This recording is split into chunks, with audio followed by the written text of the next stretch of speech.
We are back with the 6-5 and we are live, episode 194. We haven't been canceled yet. Maybe we make it to episode 200. I have no idea. Dan and I rolled in last night from AWS reInvent, and then Dan decided to get up at 3 a.m. and go to Nashville. Dan, I got to tell you, you get the Gold Star Award. If we were in class today, I would put a big gold star right on your homework, maybe on your forehead. Second hardest worker, second hardest working person, No, you're number one, buddy. How about integrity? Am I high integrity? It's all the above, dude. I wouldn't be starting up all these businesses with you. It's not the case. You know how awesome the next week's going to be. I mean, we can't tell everybody, but I think it's going to fuck. I think it's going to be amazing. I stopped. There's no censor needed. I almost said effing awesome because that's actually how awesome it's been. And we've held our tongues here on the show. We don't curse because, it's a family show. It is. There's really not a better word to describe how exciting these next couple of weeks are going to be.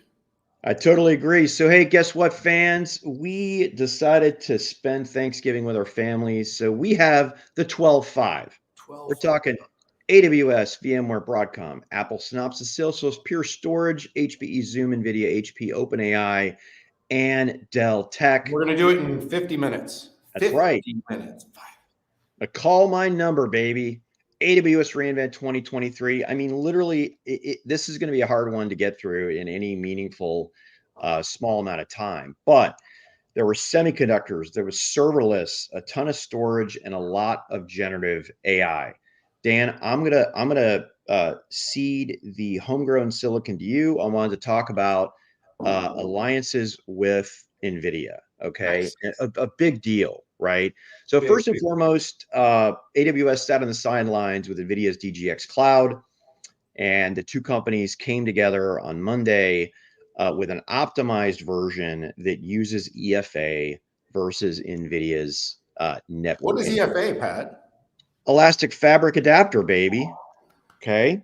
Think of homegrown fiber channel or low latency Ethernet. That is the deal. And as we know with generative AI, it's about the cluster performance and the amount of memory you can share together. They also agreed to do the Grace Hopper super chip AWS cluster capability. And that's a big deal. And by the way, Project SIBA, I hope I'm saying it correctly, 16,000 GH200s, and the GH200 has increased memory over that. 65 exaflops, and it uses the super chip, and NVIDIA is going to use it themselves. So 4 new instances. So yes, AWS has their own silicon, which Dan is going to talk about, in addition to maybe some other stuff like Q and Bedrock and guardrails, event app architecture, but they're clearly getting or staying aligned with NVIDIA. You're good? What else you got, Dan? We good? That's it for me, baby. I was getting ready to send the tweet. Sometimes because the show's out, everybody needs to know the show's out. Listen, everybody was waiting with bated breath, and yes, Jensen Huang and Adam Selipsky got on stage, shook hands, told stories, sung songs, built AI factories together, and then 2 slides later, Adam Selipsky showed a trillion parameter, highest performant, lowest power consuming Trainium 2 that the company is now bringing to the market. This follows the 2nd generation Inferentia. It also went alongside with its newest 4th generation Graviton, not to mention its X number generation of Nitro. This company has been doing silicon. It's going on a decade now. And look, this is a really interesting inflection for the company. AWS is a meet the customer where they are company. It will and always will. I genuinely believe this, offer all variants of silicon on demand to the customers based on the types of workloads, the different performance requirements, power usage, provenance, cloud strategy. And this year, though, it was really the showstoppers were those 2 things. Graviton 4, with incredible generation to generation improvements, Pat, incredible improvements. You're talking high double-digit percentages of efficiency, increased performance metrics. And on top of that, Pat, it really is the best economics, which if you're an AWS user and you have workloads that are favorable to an ARM environment, that's a really, really good thing. I think the company probably didn't lean into the sustainability aspect as much as I would have, because these are really big numbers and big improvements. And I also think the company shows its very diplomatic approach in terms of how it really does focus more on its own generational improvements than necessarily doing any sort of compares to other companies. Yeah, I think we both agree that they can make the sales, the buying process easier for customers. They could. But having said that, I think they really respect their partnerships, just to the point of you starting off talking about Nvidia. And over time, what I think happens is you see, like serverless, which isn't really serverless. Certain workloads will perform well on certain silicon, and that will, in time, ultimately drive more and more workloads to their own silicon. And this is a story to the market. This is a story to Wall Street. This is a story to investors, because it adds a lot of value, a lot of margin. And remember, AWS is the #1 contributor to keeping the entire Amazon running. It pays for all of it. So the company does have to think about how it's building AWS in the platform to add a lot of value. The Trainium solution, Pat, and just a quick note, because I know we got a lot of topics, so we got to keep this train rolling. But this is a very high performance piece of silicon, and they will continue to advance. I think they understand NVIDIA's inherent advantages. It's further along in software. It's further along in certain development, and certainly with developer circles. But Trainium is not being built to be a second choice. You have to be very clear. It's being built to be able to be used as a very efficient, very price performant piece of silicon for training. And of course, inference is already there.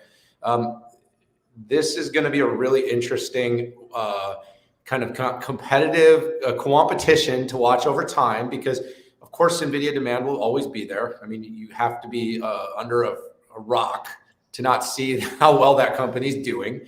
But AWS is not bowing down. And of course, now with Microsoft, Google, Oracle, and every other hyperscaler on the planet introducing their own versions of silicon, I don't think AWS has to be quite as apologetic for it anymore either, which is going to make it even more interesting as you see them trying to compete with Microsoft, for instance, on their homegrown silicon and having to worry about talking to competition more readily. All right, Pat, I could talk for a lot longer about this, but I think we keep going. Just final comment on Graviton 4. It takes them to the last bastion of performance, which is scale up, which is typically the area of ERP, database, stuff like that. SAP HANA isn't certified on Graviton 4, but it is on all the other Gravitons. So good call. Good call. I think you might have put that out in the ether, so it's also. I did. Check out Dan and R's content. We've got a lot of videos as well. I had 75,000 people read my content about Graviton 4, and I'd like to add another 10 or 20,000 to that. So, hey, let's move forward, Dan. VMware and Broadcom together, finally.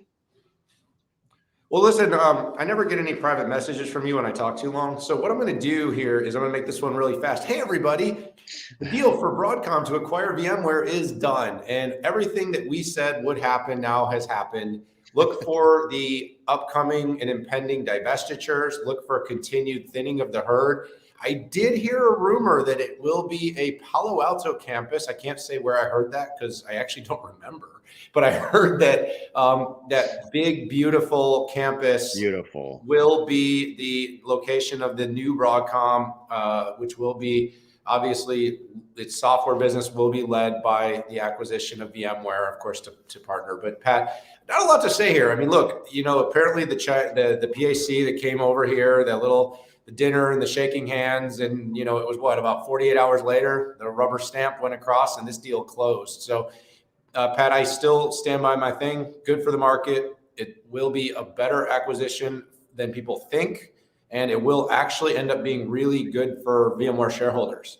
Because if there's one thing Hock Tan knows, and you and I had the exclusive sit-down interview, which published right after the event, if there's one thing that gentleman knows, is he knows how to drive returns to shareholders while keeping companies on the right growth trajectory. Hocktan's blog, engineering first, 50% goes into R&D, doubling down on private and hybrid multi-cloud app services anywhere. I think if anything is going to be divested, it'll be in the end user computing division, virtualization, carbon black, stuff like that. But VCF, Edge, and modern apps, i.e. Tanzu, is an absolutely go forward. And we interviewed all of the go forward general managers except for one. Done. Okay, I'm going to call my number on this. Apple abandoning homegrown modems. Wow. Apple bought Intel's modem group in 2019, and I was very clear on the challenges. I didn't say Apple couldn't do it, but I talked about the challenges of moving forward. Because you see, when you're creating a modem, you have to actually do research. And Apple hasn't really been prepared to do that with other people. And modems have to connect to other modems, and they have to support 4G, 3G, 2G, 1G, Edge, and they need to work together nicely. So the matrix of getting it right is a challenge. And then it has to be low power, and not just the modem, but the modem and the RF solution. Now, Apple has some incredible RF partners out there, like Skyworks, and also Qualcomm is part of the RF stack. But what it does is it is another hurdle that they need to go and cross. And the final challenge is integrating a modem onto the SoC. Now, you don't integrate the RF, you integrate the modem, but that is something that, so one of the latest rumors is that Apple is abandoning its homegrown modems. I wouldn't be surprised if this is the case. I didn't do the research on this or start this rumor, but we have seen some changes on LinkedIn. We have heard of some changes and conversations with supply chain partners, and quite frankly, Qualcomm is so far ahead with all the features, and I know that Apple is likely not, and because you have to work with other people, it puts Apple at a distinct disadvantage, and that's it. Yeah, this is a big moment, though. I mean, there's been a couple of really decent wins for Qualcomm. It's been the multi-year extension of this deal. I mean, remember the Investor Day in New York? We were sitting there, and they were starting to actually really present the phase-out plan of Apple and how they were going to be able to continue to drive shareholder value, but without Apple. It was pretty compelling. And now it's interesting because if this is true, and again, this is a rumor right now, but if this rumor is true, and there's reasons to believe it could be. I mean, look, this constant delay, and Apple's got its own demons to fight right now. You know, it's innovation, it's competitiveness, it's growth, it's margin. I mean, it's been surpassed now by a couple of different companies as the top of the heap. Its investability looks less, less indulging. And so right now, do they want to fight this battle? I mean, Pat, I think I heard you say this the other day, but like every smart company licenses IP from other companies in the process of building products. Of course, if you can go fully vertical, and Apple's done so in some ways, it's been successful. But overall, Pat, I'll leave it here. I think the rumor has merit, although I can't confirm it. And I actually think to some extent, Apple might sleep better at night if they can just get out of their own way here. This has just been a massive failure from the beginning, as I tweeted, and it will continue to be based upon the trajectory that we've seen with their first few efforts to get into this space. We'll be monitoring. Okay, we're going to go through a machine gun of earnings here, and we're going to start off with Salesforce. Dan, go. All right, Salesforce up 10%, big upward guide. Powered by data cloud growth, AI, at the center, best company outside of Microsoft and Nvidia in terms of telling a monetizable AI story. Saw that in their data cloud growth. Big reason for the rocket ship upwards after its earnings wasn't the 10-ish% growth. It was the big upward guidance for the rest of the year. Company's been able to raise prices, has incredible elasticity. And you just can't get off the platform. And so they're making it stickier. They're adding all kinds of generative AI capabilities. And Pat, this is why I think it was, although we're not investor or financial analysts and we are industry, this is why I do think it was oversold. And this is why I've been so bullish on it since Genie is when you need a big CRM implementation and a big kind of customer platform, where else do people go besides Salesforce? It's been the leader. It stays the leader. It's just where people are right now. Not to say there aren't others, but this was a great quarter for the company. Yeah, I was impressed with the data cloud growth, and I haven't done enough research yet to know if that means that they're pulling in on-prem data. What it does mean is they're pulling a lot of new data in and they're monetizing it. Stock's up 75% in 2023. And my question, Daniel, is when do we think they could get back to the 20% growth days? Or is 11% growth the new norm? We're going to have to see. I do think it's somewhat of a new Salesforce with the cost cuts. Salesforce wasn't exactly a cost-cutting machine. It was all about that 20% growth or so. Love that you pointed that out, by the way. OpEx was so important to how they were able to crush bottom line. I mean, they rolled their sleeves up, man. They rolled up their sleeves, lost some weight. Yeah, they totally did. Let's jump into Synopsys. So Synopsys is one of the two beasts in EDA and IP, and in fact, they're the number 2 IP company next to ARM. They had a beat, double-digit revenue growth, and they recently introduced essentially a generative AI overlay for designers, which Synopsys is not new to AI EDA, but they really layered it up. And this isn't just putting NLP on top of the AI to be able to do this. I interviewed their business unit lead, and he was very clear with me. No, we went all in on generative AI with the data. And also, they're not using customer data to be able to, help another one of their customers' competitors here. And I thought that was important. It starts with Azure, and over time, they're going to have to move this to likely Google Cloud, AWS with likely a FedRAMP implementation. But good job, Synopsys. Yeah, absolutely, Pat. Look, some new launches in generative AI, very cool. The engineering challenges of the market are going to be potentially addressed by the company. It's getting growth across both EDA and its IP portfolio. I think risk growth is going to play a factor in that as well. As we've said, and by the way, Synopsys now has found its way into our show 3 or 4 times in the last 6 weeks, and that's because they're doing interesting things and their results are being validated by these good numbers from this quarter. So, all right, let's move into Dan. Why don't you take Pure Storage? How'd they do? Yeah, so Pure, it was a case of good quarter, bad guide. Really solid results, double-digit growth, expanded ARR 26%. Saw its evergreen business, the cloud business, increase year over year by about $400 million. I stand by my belief that the correlation between AI and storage is going to be significant, and this is going to be good for companies like Pure Storage. The guide was a big miss, and of course, as you know, when you guide a big miss, it doesn't matter if you made your quarter. The guide is always the driver, at least as far as what I'm seeing these days. They only guided $782 million against an expectation of 923. So that was a rough one. You and I will have a conversation with Charlie Giancarlo, their CEO, in the next week or so.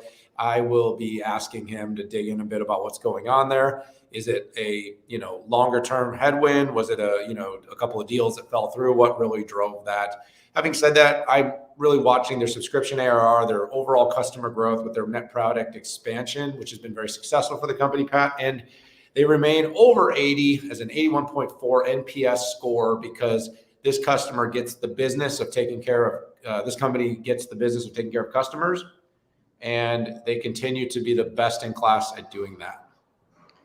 Yeah, so competitively, HPE, NetApp, and Dell were down for storage. Pure Storage and Lenovo storage was up, and the miss on they beat on both.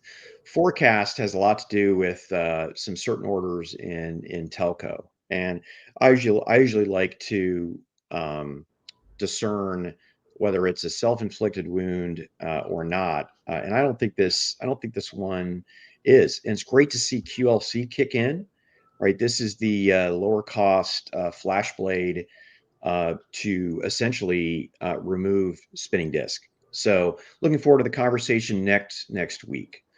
Let's dive into HPE. Just to be clear, Pat, real quick, Yeah.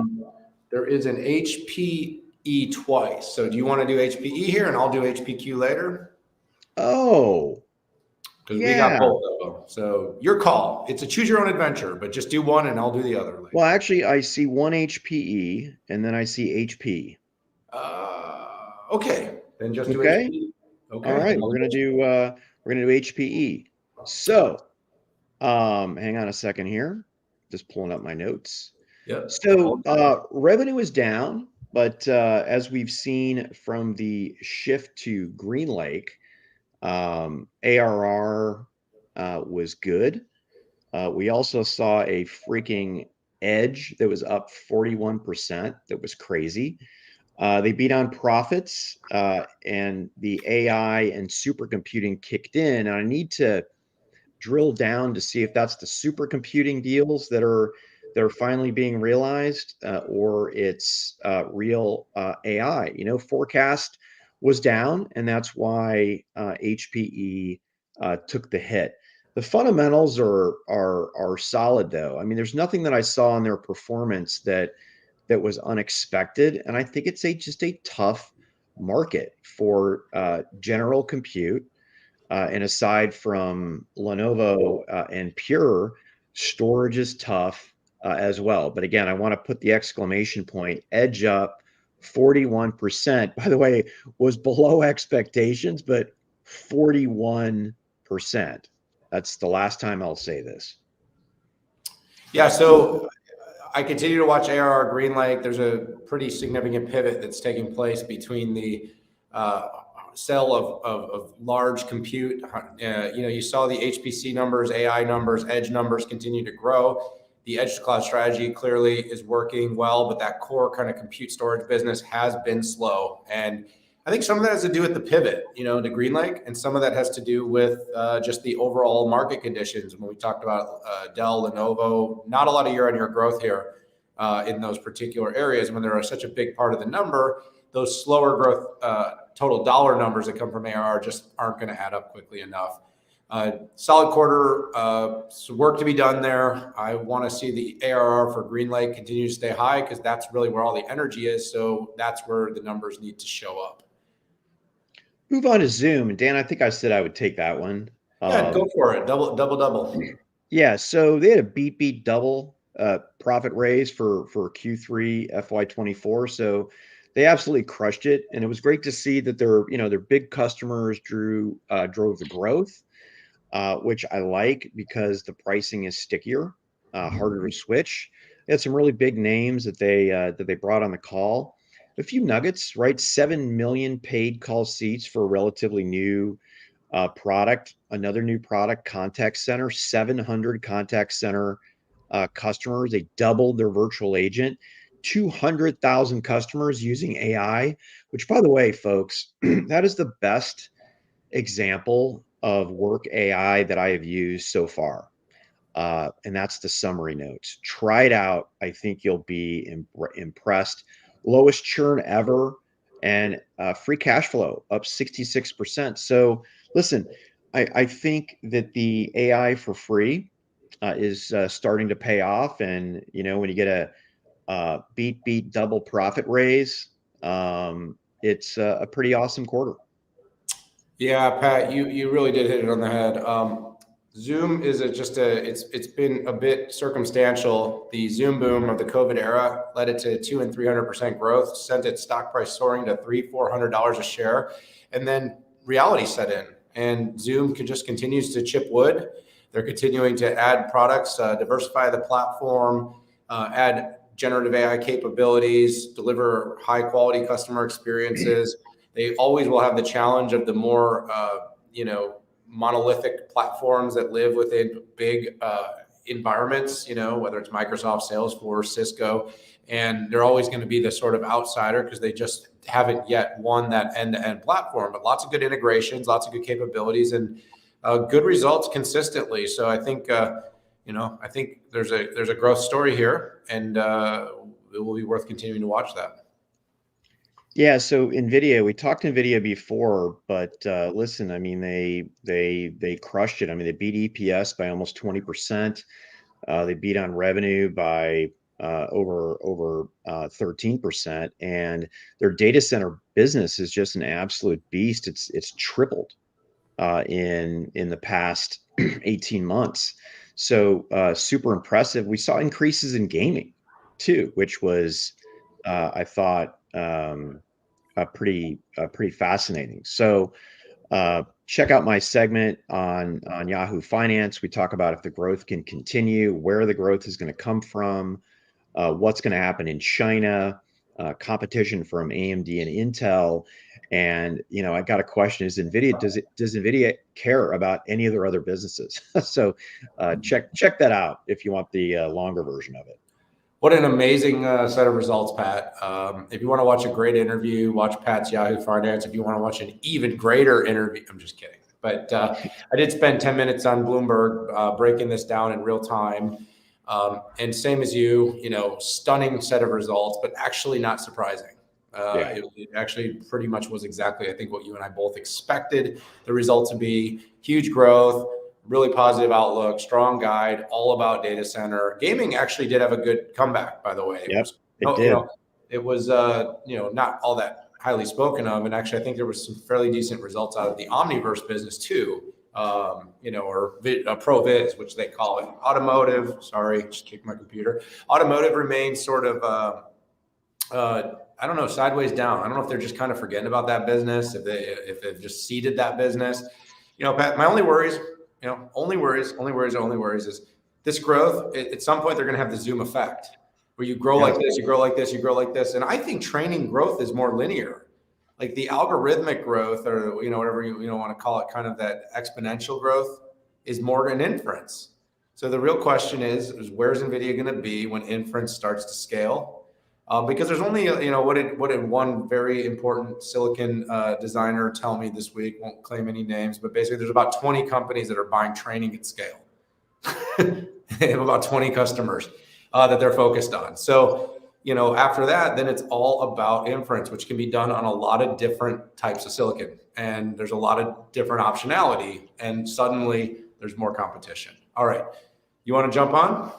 Sure. Yeah. HP. I mean, listen, HP was a reflection of the PC market. I mean, they met, tiny beat on EPS, a tiny miss on revenue, but the forecast was just, not good. And listen, Lenovo is down in PC, Dell is down in PC, Apple was down the biggest as a percentage. It is a weak market right now, and what I'm a little disappointed at is the sell-in for the holiday selling season, right? For the consumers selling season. We would have seen that reflected in everybody's, and it was a little better, right? But on the commercial side, it's a little soft, and I'm thinking that this AI PC thing better kick in pretty fast in the middle of the year with all the three horsemen and Microsoft to really move the needle here. I don't think we've yet scratched the surface on, quite frankly, I don't think we've even scratched the surface on remote working and how we can optimize it and make it better. And we haven't nailed connectivity. So a lot of things we could possibly do, but it is not kicking in just yet. Yeah, I think you're right. I mean, look, the theme of the conversation that we had with CEO Enrique Lores, that can be shared is really AI PC, AI PC, AI PC. I mean, look, Yeah.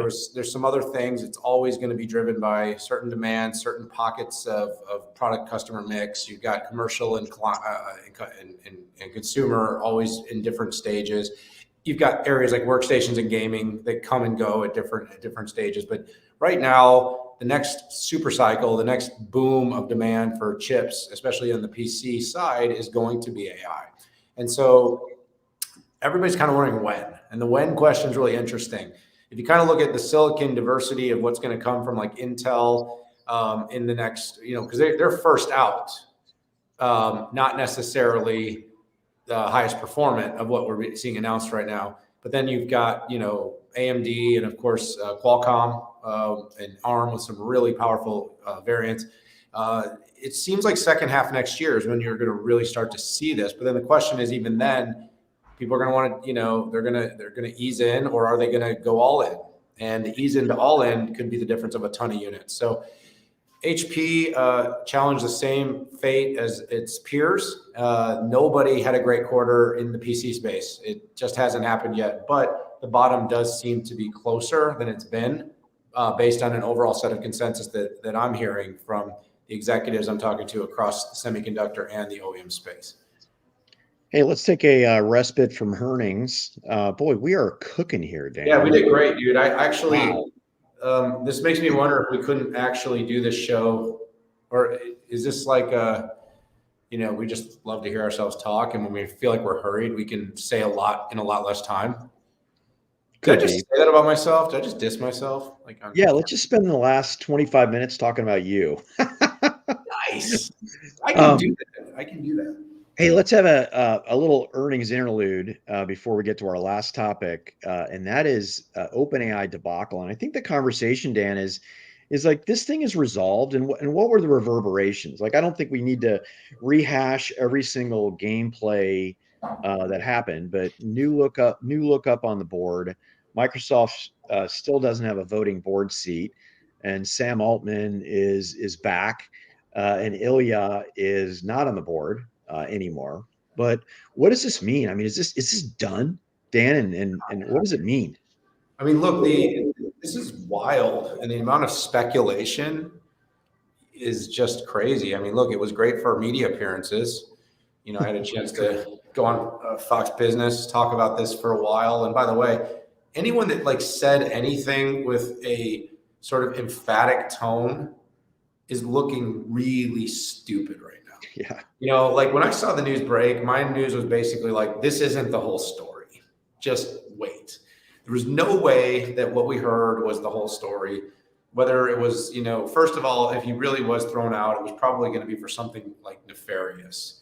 It wasn't like because, oh, this guy was too ambitious, we got to get rid of him. It was like, I was worried that they found him and Michael Vick, you know what I mean? Right.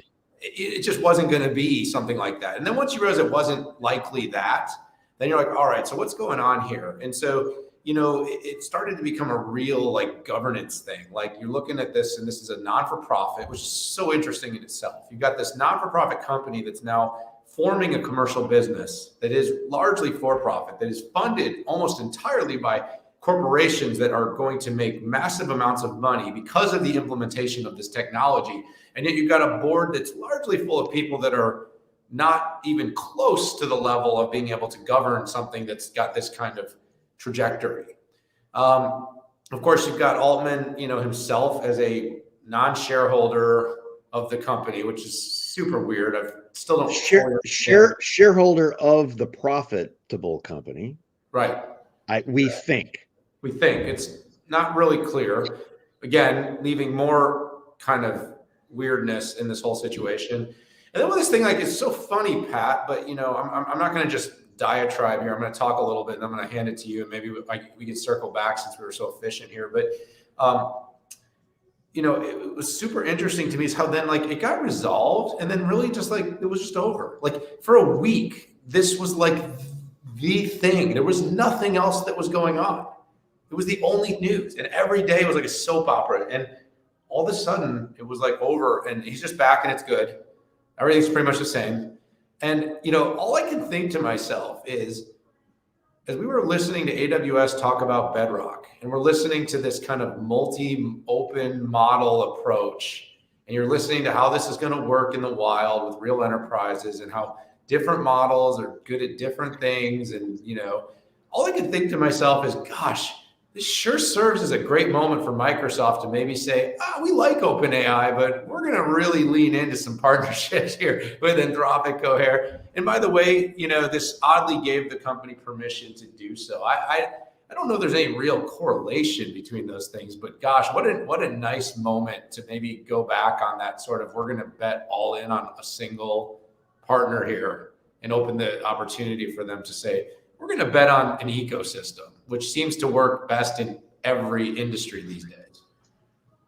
Yeah, to me, that's great analysis, Dan. And governance is, while it doesn't sound sexy, if you come in and, you don't have the voting rights, Dan, things can happen that get, very challenging. And I think we saw the fragility, but the value of generative AI out there. Microsoft can't get too close to OpenAI, and I don't think, they're way too big of a company with way too much scrutiny on them for them to own OpenAI. So I didn't see that. I mean, that was my. I had 4 scenarios that I was rolling out to the media, and I think I was on Singapore News. No, I'm just kidding. Singapore. I'm just kidding. To match up with your Fox. Okay. Sorry about that. Yeah, I got you now. No, but that was a last scenario because Microsoft, I can't even imagine the scrutiny. There will be mistakes made with generative AI. I think we did see the community come together and say, listen, this whole, when AI gets a consciousness and awakes, like HAL 2000, this is when it gets really super challenging. And the community came out and said, not this year and not for the next 5 years. And apparently the big thing that OpenAI was working on that freaked everybody out was a more efficient way to do these models that take dramatically less GPU power. And AGI, right? The whole AGI thing was Exactly, and that was just my way of talking about HAL 2000 consciousness. But yeah, AGI and getting there quicker. Yeah, on AGI, and the board member who stood down this week saying it wasn't about that. I'm sorry, I don't buy that. I just 100% think that's a bold-faced lie, and not honest. So now, there's still lingering questions, I think, out there on what happened. But hey, let's dive into this last topic. Dell earnings. I don't know, Dan, if you want to take a whack at it, or I can. Big EPS beat. Okay, almost 30% EPS beat. A miss on revenue and a tepid outlook. And listen, PC was down in a weak market. And like we saw with HP and like we saw with Lenovo, the forecast for the next quarter doesn't look great. And Dell doesn't do annual forecasts. But we did get a quarterly forecast. Data center group hit their numbers. Okay. And in fact, server and networking group were up 9%. And while some people might not get super excited by a single digit increase, I think it absolutely um, leads to Dell is hitting what they said they were going to hit with their server line with AI, and Dell seems to be able to get the GPUs that some of the manufacturers aren't able to get, and this would make sense to me given their supply chain prowess. And Dan, for that analyst day, they were very clear. All right, what's our generative AI opportunity? It's in infrastructure, not in software. It's not in services. It's in absolute hardware. And quite frankly, if it weren't for the softness in the PC market, I think that people would have considered that they crushed it. Net profit was up partially because PCs were down. I know that sounds weird, but the profit structure of infrastructure is a lot better than the profit structure for PCs.